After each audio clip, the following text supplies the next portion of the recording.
Welcome in, Big Blue Nation, to another episode of the Cats Talk podcast. I'm your host, Cameron Johnston, joined as always by my co-host, Jacob Boyers. Jake, this is a crazy time here in the Bluegrass. I don't know about you. I've never spent more time in my life on Twitter and just refreshing any and everything that I can find to try and get any sort of scoop, speculation, what's going on in the transfer portal around these Kentucky Wildcats. But first off, it's been a little while. Haven't spoke since the end of the season. How are you doing, sir? We're here, man. We're mid-April here, so this is kind of the lull of the season. You know, the Reds aren't completely terrible yet, not a playoff contention, but they're getting there. We're still pretty far away from football season, so this is just making the best of it. Yep, and I tell you what, the way Mark Pope and this staff had the first week where it seemed like there was really no news outside of Zoom Diallo visiting Lexington on Friday, I was in a tough spot. You know, you see all these other guys, you see Miles Bird committing to Providence, Dink paid as well, some other guys just committing, and you don't really see Kentucky making any major moves. And then over the weekend, you find out the number one prospect in the country, Tyron Stokes, is going to be visiting on Monday. You find out Robert Wright III, probably the number one point guard in the transfer portal, is going to be visiting on Monday. And then just a cherry on top of all of it all, how about Donnie Freeman coming in on Tuesday? I can't think of any better news to get. Well, I can. It's that They've all committed. But getting them all on campus, I think, is huge. Yeah, Tyron Stokes especially was a pretty big surprise, knowing he's already had his official visit and, probably fairly close to wrapping up his recruiting process. To get him here this late in the season, or this late in his recruitment, I think you can't think of it of anything but positive news, right? Like if he was 100% sold on Kansas, like everybody was reporting just a week ago, then, he's probably not coming and taking this visit. So to get him here, I think is a really good sign. And I think when you look at, some of the recent, whether it's Mo Williams on the staff, or even potentially the fact that they're recruiting Zoom Diallo, like that's someone he played with in the past, it feels like something changed that, opened him up to this a little more. And whether that's enough to get him to commit or not, we'll see. But there's definitely some positive momentum going that way. I'm a conspiracy theorist at heart when it comes to the Tyron Stokes commitment. And I think it's just something that I'm not going to say I think we lead at this point in time. But with all the speculation going around Kansas, will Bill Self pull a Tony Bennett like he did at Virginia, retire before the season? Same thing with Bruce Pearl and Stephen Pearl down there at Auburn. Tyron Stokes is a smart guy. I think he sees the writing on the wall. And whether Bill Self retires or not, I'm not sure you're getting the full version of Bill Self, whether he runs it back or not. It doesn't seem like he's fully invested either way.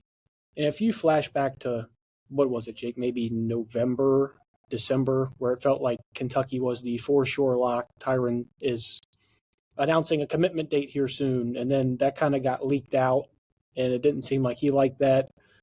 Really just like reopened his recruitment. And since then, it's been almost all Kansas that last 4 months.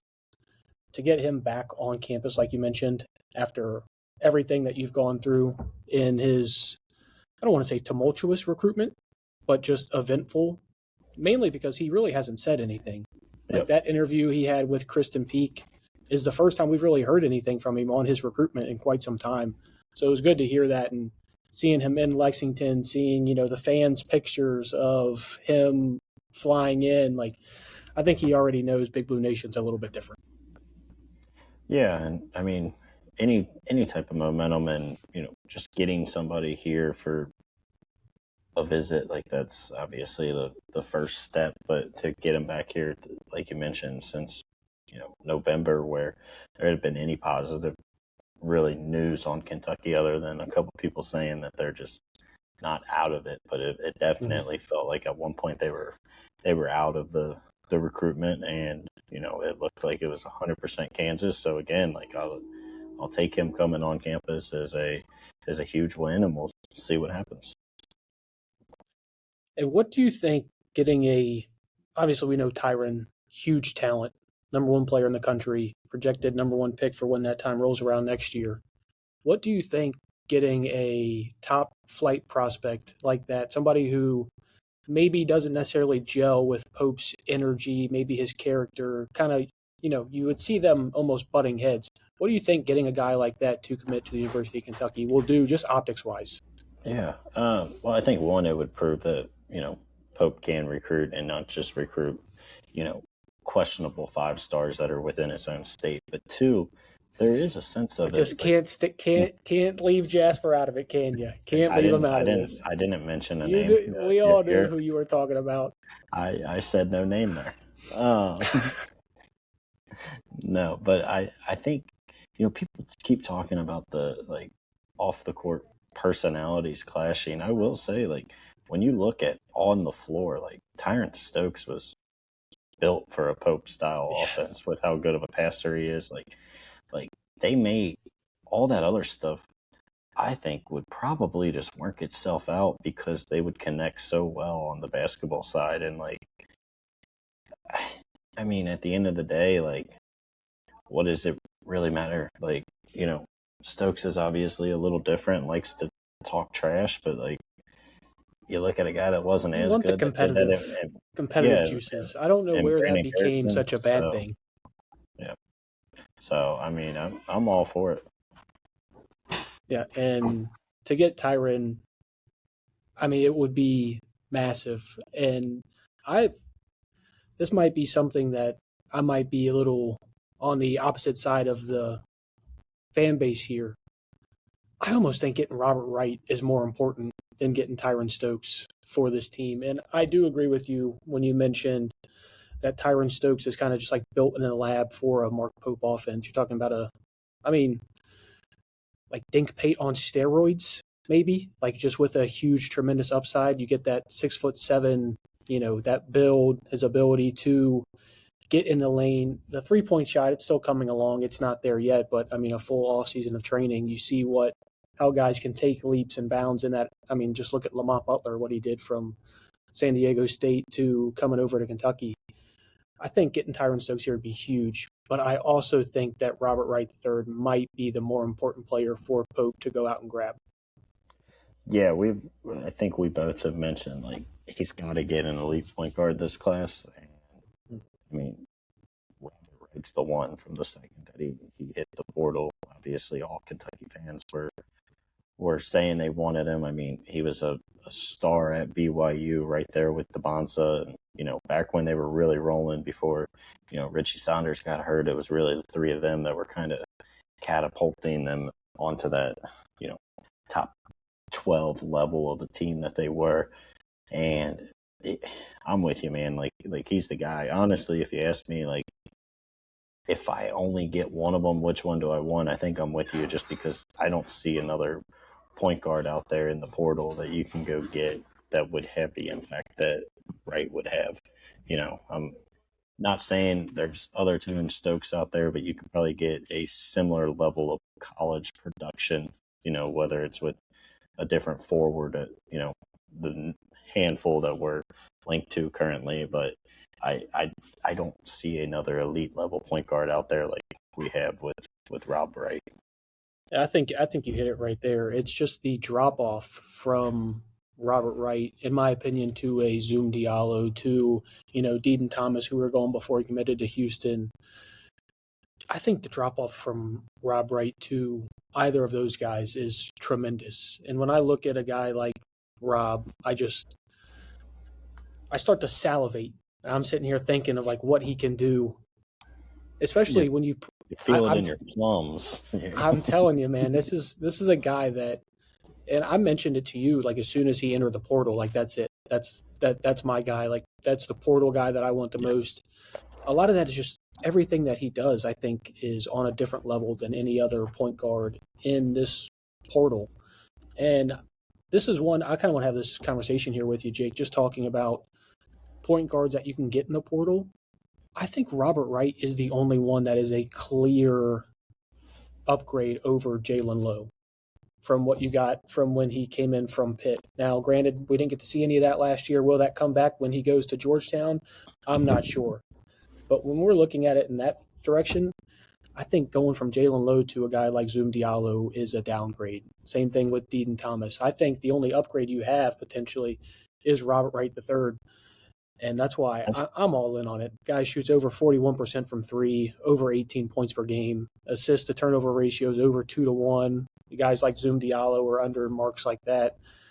I'm all in on Rob Wright, and I don't think there's anyone that can talk me out of it. So if I can find, I'm in Lexington right now. For everybody who knows, I'm based near Cincinnati.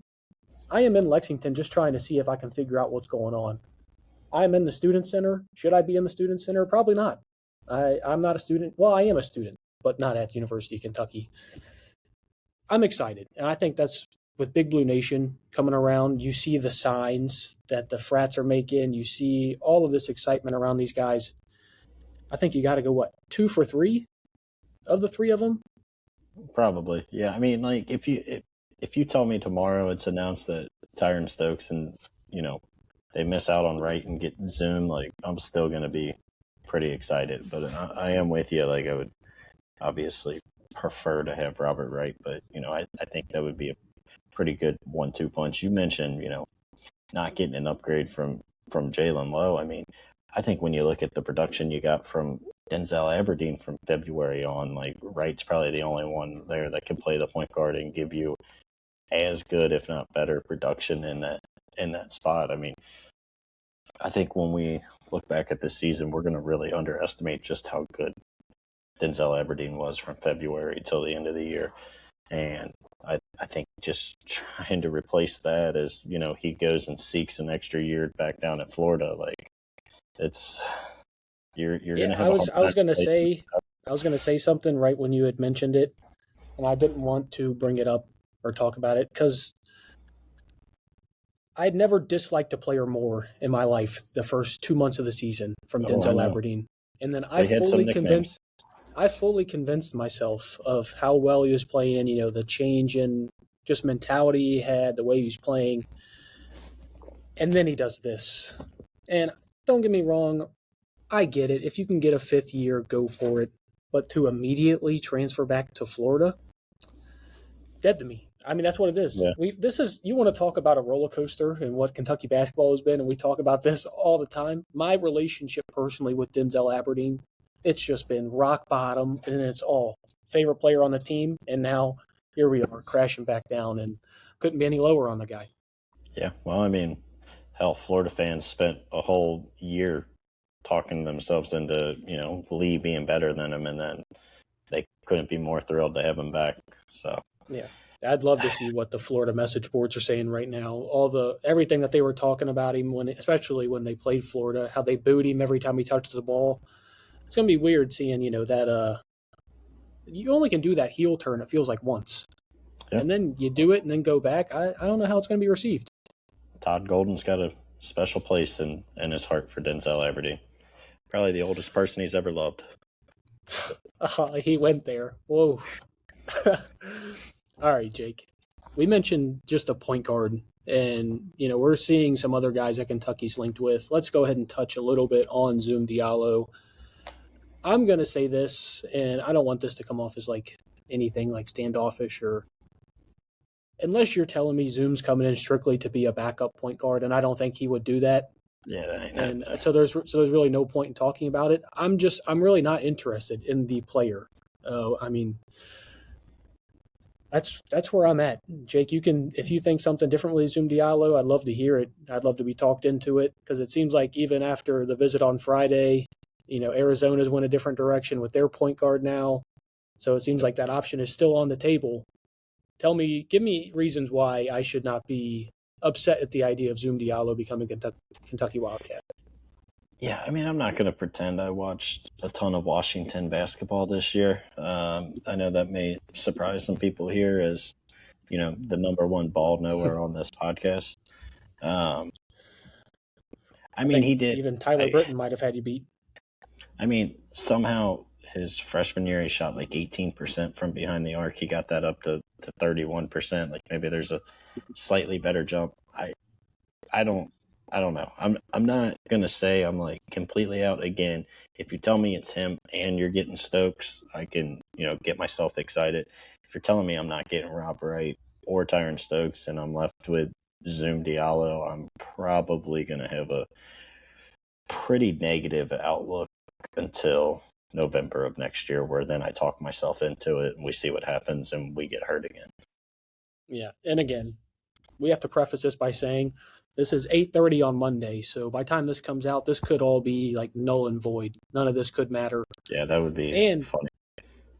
as of 8:30 on Monday, I have At not watched. 8:35, we're gonna get Zoom Diallo commits, Stokes to Kansas, right somewhere else, and this whole thing was a waste of 16 Well, minutes. if that happens at 8:35, this Mac is going through this wall over here. But when talking about Zoom, everything that I'm saying is strictly based on small tape cut-ups that I've seen and his just counting stats on the year.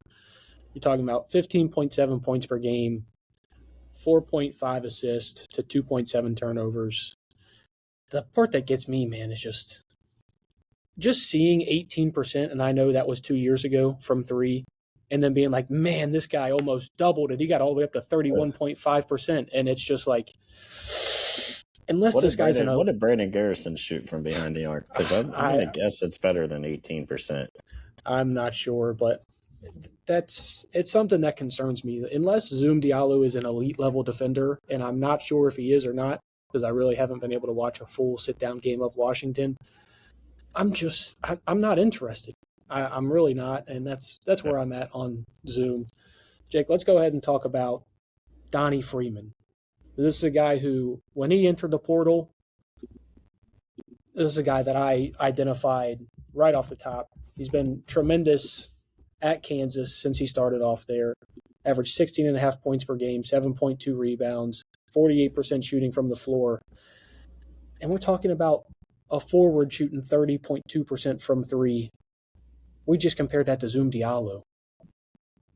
And I did look. Brandon Garrison shot 23% this year, so even better than Zoom. For what it's worth. Where I'm at with this Kentucky roster, I think Tyron Stokes and or Donnie Freeman have to be on this roster.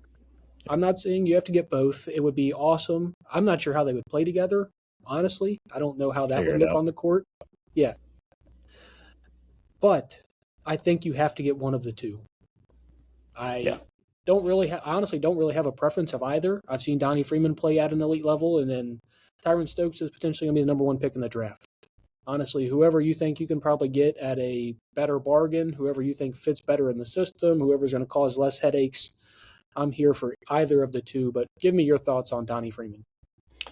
Yeah, it's great. Like, for optics and like some of the other stuff, it would probably be more important to land Tyron Stokes for all the stuff we mentioned earlier to like prove all that. If you ask me which one's just potentially going to be a better basketball player next season, it's probably going to be Freeman. So, I mean, I'm with you. If you tell me I get Rob Wright and Freeman, and then we fill out this roster with shooters and, guys that can defend decently, I'm all for it, and I'm signing up and I'm ready to go.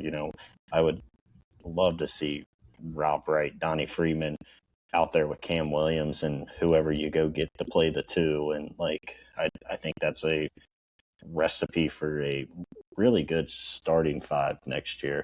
But again, like, it comes down to, you pretty much have to land two of these three. And one of them, I think we both had penciled in being Rob. So then you're left with, got to have Freeman or Stokes. But I mean, if you find a way to land two of the three, man, I'm right back on. As negative as I was at, middle of March here, I'm fully back on, and I'll be, planning next year's Final Four around making sure I don't have plans, because I'll be thinking about, we're coming for 9. So find a way to get two of the three.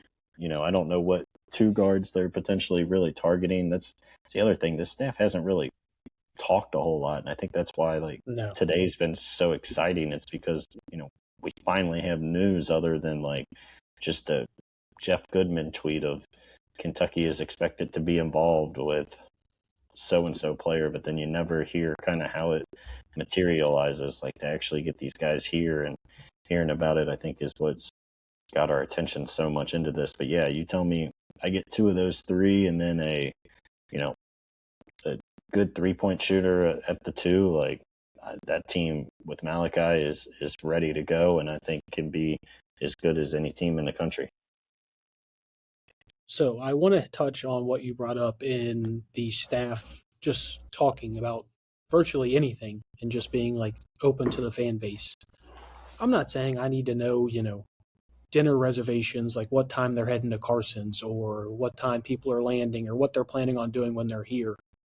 But it doesn't hurt to be like, hey, we got this guy coming in on a visit, because you see what happens when Big Blue Nation is aware of what's going on. You have frat houses going out there and making giant signs that are now going viral all over Facebook, TikTok, and YouTube. And that's the best of Big Blue Nation, getting news like that on a Sunday and being like, you know what? Let's go buy a bed sheet, some spray paint, and let's write "Come Home, Stokes." Let's write "Come Home, Rob." And then you got assistant coaches McCall McLean and Mo Williams driving by, getting out while they're on FaceTime with Donnie Freeman and saying, hey, Donnie wants one too. And then next thing you know, you've got all 3 of them. You have to leverage into what this fan base can bring you when it's stuff like that. Because for what's being said, and Jake, I think you see some of this, a lot of what's going on right now, especially with the Jasper Johnson and Derek Johnson and the Johnson family. Let's move on. Basically, well, everybody but Jasper and his dad are saying, so just the uncle. Yeah. Just the uncles speaking out right now. But with the negativity that's coming with that, you'll have some people agreeing, and obviously other fan bases are going to lean into that and, kind of use that as a reason for other guys not to go to Kentucky. This is why you have to highlight the best of what Big Blue Nation does. And seeing guys around campus like Tyron Stokes, people asking for pictures, people seeing him on a flight, people seeing him out to eat at Carson's, doing things like that. Leverage what this fan base can do, because this fan base is massive and they're so loyal to a fault almost, I think we could say. And that's where I'm at on, I think, what the staff needs to do when it comes to communicating, at least something to the fan base. Yeah. I look at it a little different. Like, I think you need to talk, just because, we always talk about how the silence, like, fans will find a way to fill the void, and it's almost never good. But, like, also, anytime you kind of hear of a coach and staff going silent, it's never really a good thing, right? Like, you saw that Mark Stoops and company in 2024. Right? Yep. Like, we're just working. We're not going to talk and this and that. And you follow up a 4-win season with a 4-win season. But, like, there's got to be somebody in the media, whether it's, people in Kentucky media, or you go outside of Kentucky and, you like to talk to the Jeff Goodmans and Rob Dosters, or, whoever, Matt Norlander, list goes on and on. Like, yeah, I don't care who it is. It could be us if they wanted to. It doesn't need to be us. I don't know if they trust us enough. They would tell us one thing and we're running with it. But hey, I just talked to Mark Pope, and I didn't say a thing about anything that him and I had a conversation about. Not yet. But, Jake, I do want to give the football team a little respect, because I heard Matt Jones say it earlier, too.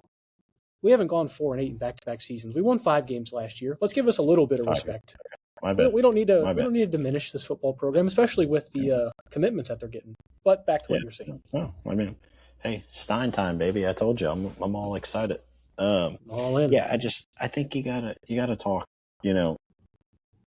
Put some stuff out there. Like, again, like, we don't know who these guys are, really recruiting. Again, we probably don't even know that Tyron Stokes is visiting until he says it. And then I think this, it kind of got like, all right, well, Stokes said he's coming. Maybe we should tell him, Rob Wright's coming. And then, I really don't know. Did anybody really report Freeman was coming until, Mo Williams and, they pulled up? Like, I don't think that was out there. Like, so I don't know, man. It's been that way really since the start of last year, when you can kind of tell it felt like Pope felt like he put his own foot in his mouth with the Ferrari comment and everything else. And it's like, now just everything's so standoffish. But we'll see if it works, right? If they go out and land 2 of those 3 and this works, then we're good. But it just never really bodes well when you kind of get in that spot. I mean,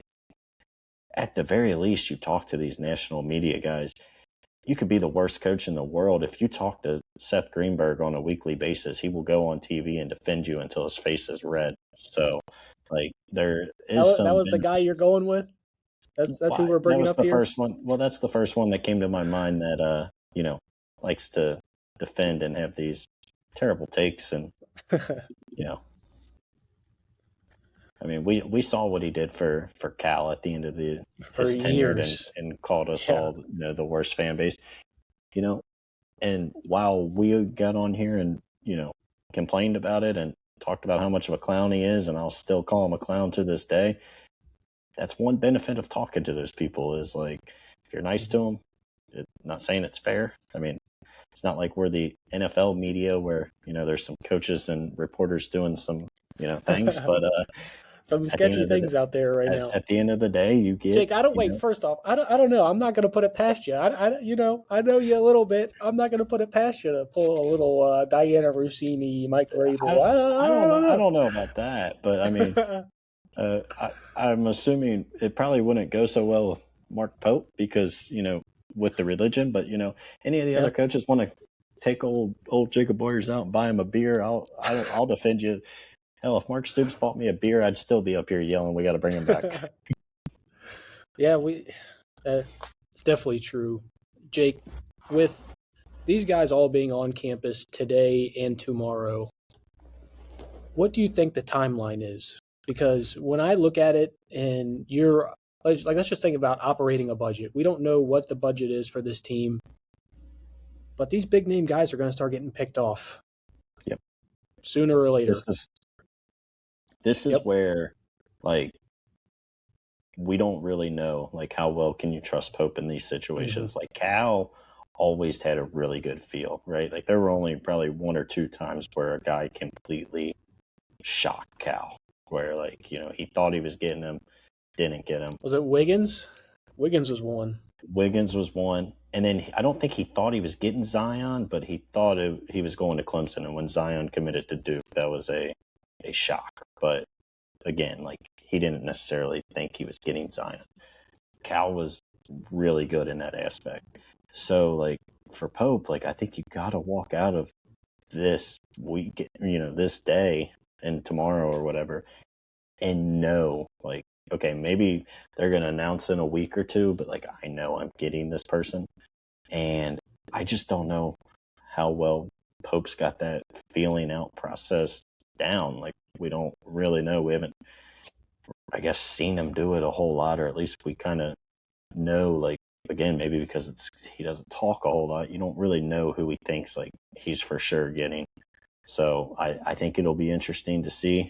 We're going to have to, I guess,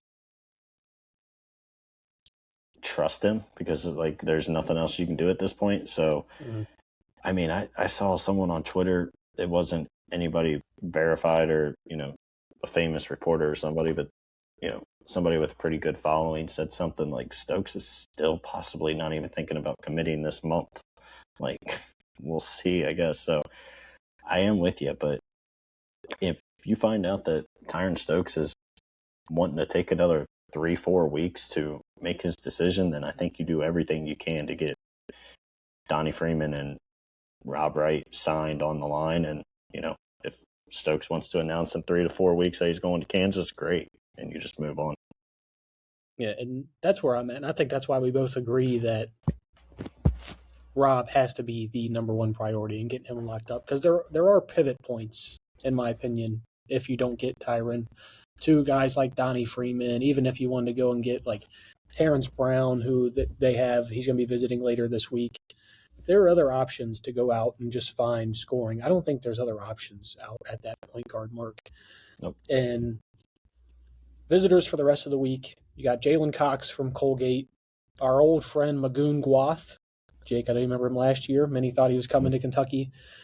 Had an abysmal offensive season, but, I mean, was he first team? What conference is that? Well, I know him and Miles Bird. Yeah. Miles Bird has won it 1 year, and Magoon Gwath won it the other. So I don't know if that was the most recent year or not, but he was all defensive team with San Diego State. He'll be on campus later this week, as well as Alex Wilkins and Terrence Brown. Do you find it concerning that they're still out scheduling these visits with these guys on campus right now? Because a lot of these, now granted, they could have been agreed to Saturday, and we're just now finding out about them now. But does that concern you at all on where they think they stand with some of these guys? I don't know, man.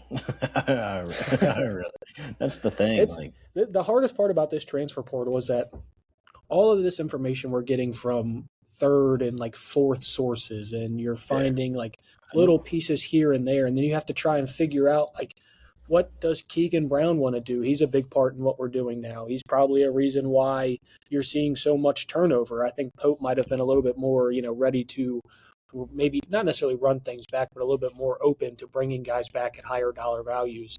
And then you got guys like Mo Williams who like just kind of have that NBA vet factor. Like I know Pope was a vet for a long time, but Mo Williams played with LeBron.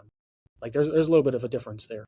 Yep. And it's hard to get such a read on this portal. And that's why, you and I have kind of put off doing a portal podcast just because we were planning on doing one on Thursday. Jake, if we would have done one on Thursday, it would have been all out of date. We would have had to have been right here back at this spot. But it's glad to, get you in here and catch you up on what's going on in the portal. And I'm excited to say the least. I drove 2 hours to come down here just to see if I can figure out what's going on. I'd love to not leave here before I find out Rob Wright's committed or Tyron Stokes is almost locked up or something of that nature. Yeah. Yeah. I mean, you asked, does it concern me? I mean, honestly, a lot with this, staff has concerned me, and we talked about it, throughout the year and everything going back. So, I mean, I'm really just like, it's a lame answer to say, but it's so true of just like, I'm like, just show me. Right? Like, I'm not going to make any rash judgments one way or another pretty much until this thing's wrapped up. If they lose Rob Wright, I'm going to complain quite a bit. But, really outside of that, like if anybody else goes anywhere and you hear, other guys sign somewhere else, really until the dust settles, I'm not going to make big judgments on it. So, I mean, that's just kind of where I'm at. I don't know how good of a spot they're in with any of these guys. I think that part back to just the lack of communication. We don't really know. So fingers crossed within the next 24 hours we get some really good news. You want me to go out on a limb here and say something? Please. I got no sources. I got nothing. I got Twitter just like everybody else does. I'm down here. I spoke to Pope. Granted, this was maybe a 45-second conversation, so I'm not trying to like name drop here. I think Rob Wright will be done sooner rather than later when you're talking about a commitment to the University of Kentucky. And that gets me super excited because I just think that's a guy he still has not had here at Kentucky. Yeah, like we've seen him have shooters, we've seen him have bigs that can stretch the floor, we've seen him have bigs who can facilitate the ball. What's the one thing we haven't seen him with? An elite point guard. And we thought, Jalen Lowe was going to be that. He didn't really get a chance to show that. You saw it for a flash of the St. John's game, and that's why we got on here and we're so excited. Just they met with him right after they had Zoom Diallo in here on Friday. They flew to Atlanta to meet with Rob. And then you immediately get him on campus on Monday with his dad. I just think unless the money is not right, unless BYU comes in and offers a lot of extra cash, which, I mean, they did for Colin Chandler. I mean, congrats to them. Reported $3.2 million for a guy who scored less than 10 points per game and can't dribble the ball past half court. I digress. I would love to have had Colin back, not for $3.2 million. But, Jake, if I was going to call my shot on any of these guys and who I feel the best with, I think Rob Wright is probably that guy.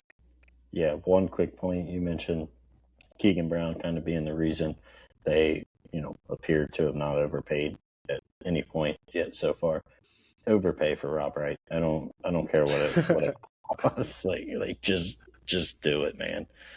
So, Well, and this probably needs to get into like a bigger conversation between you and I, but we saw what happened last year when they just offer, 8 to 10 guys like a little bit above market value deal, because you can do that still as Kentucky. You know what I mean? We still have more money than 95% of the rest of the country when it comes to the basketball program. Would you rather, and I kind of already know your answer, would you rather do that, just kind of monetarily do it like we did last year, or would you rather go out and get potentially, Rob Wright, Donnie yeah, Freeman, and another guy, get 3 like elite level guys, and then start to fill out the rest of the roster with not necessarily like bargain bin options, but guys like Cam Williams, who you can bring back and wants to stay. And one that really killed me, because I know the door was open for him returning, and I think Ohio State just gave him a lot more I money. was And about to. I was I going to ask just, if you wanted to have a moment of silence at the end of this podcast. I just saw him. He's still on campus. He's still out in his like Hummer truck that he's got. I saw him walking out of the Joe Kraft Center, Jake, and I'm going to be honest with you. There might have been a tear shed. Because I'm really, granted, Ohio State basketball, it's kind of where your career goes to die. I mean, look at Aaron Bradshaw.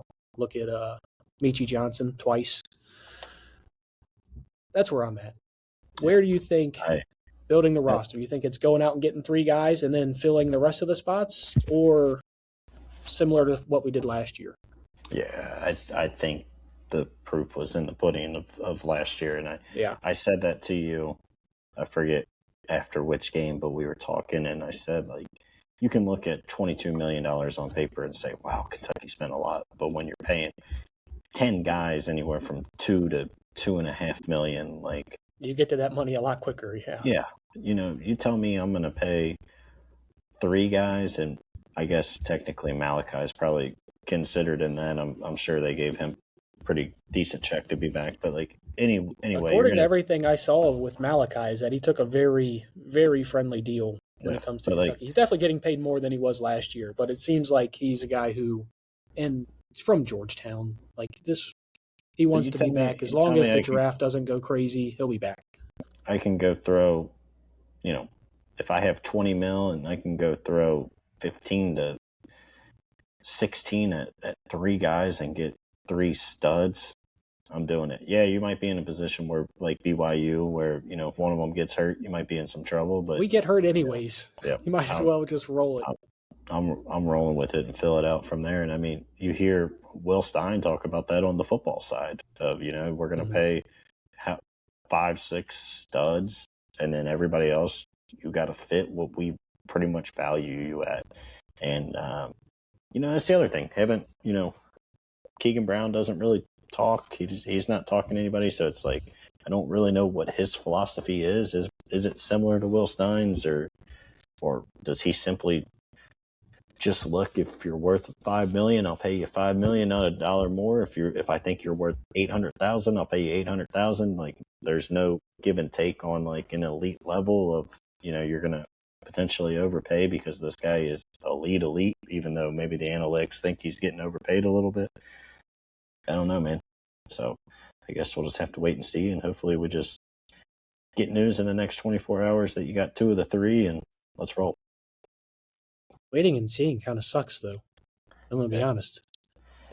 I don't have patience for this. I tweeted it out earlier today. I hate to admit how much what Mark Pope does today defines my mental health. Oh, yeah. I hate to admit it, but Mark Pope could have me smiling from ear to ear waking up tomorrow morning. Or I could be sitting there and, kind of just roll out of bed and be like, here we go again. Another year.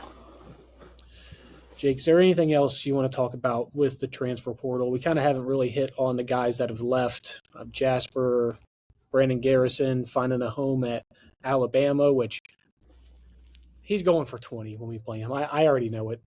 BG revenge game. Maybe. It's just BG time. You know it. Mo Diabate looks like he might be heading to St. John's. Jalen Lowe to Georgetown. Colin Chandler over to BYU. Trent Noah returns. Malachi returns. I don't think I missed anybody there. Anybody there that? Nope, we talked about Yelich, Ohio State. Yep.